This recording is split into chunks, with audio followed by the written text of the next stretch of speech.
Rais wa Ukraine Volodymyr Zelensky amefichua kuwa serikali ya Marekani na mataifa kadhaa ya Mashariki ya Kati yameomba Ukraine kushiriki utaalamu wake wa kivita katika kuzuia droni aina ya Shahed zinazotengenezwa na Iran. Akizungumza kupitia mfululizo wa jumbe katika mtandao wa X leo Machi 5, 2026, Zelensky amesema uzoefu wa Ukraine katika medani ya vita dhidi ya Urusi sasa unahitajika kwa haraka Mashariki ya Kati kufuatia mfululizo wa mashambulizi ya droni hizo dhidi ya raia.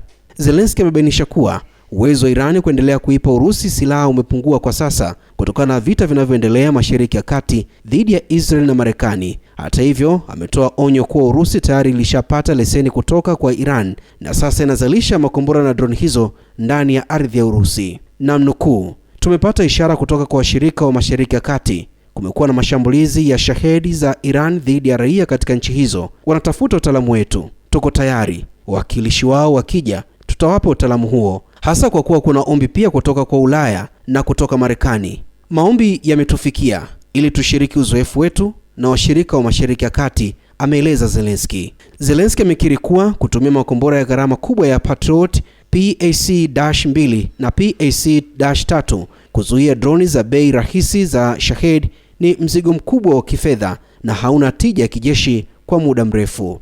Ukraine ina uhaba wa makombora ya Patriot, wakati mataifa Mashariki ya Kati yana akiba kubwa ya makombora hayo, lakini anakosa droni ya kuzuia droni hizo ambazo Ukraine inazitengeneza kwa wingi. Zelensky ameeleza wasiwasi wake kuwa ikiwa vita vya Mashariki ya Kati vitachukua muda mrefu, Marekani inaweza kupunguza kasi ya kupeleka mifumo ya ulinzi wa anga nchini Ukraine ili kulinda maslahi yake na washirika wake wa karibu Israel. Rais huyu amegusia kupanda kwa bei ya mafuta duniani, akisema kuwa mbali na vita vya Urusi nchini Ukraine, kufungwa kwa njia za kibiashara kutokana na mapigano ya Mashariki ya Kati sasa ni changamoto ya kimataifa inayohitaji ushirikiano wa mataifa yote kuitatua.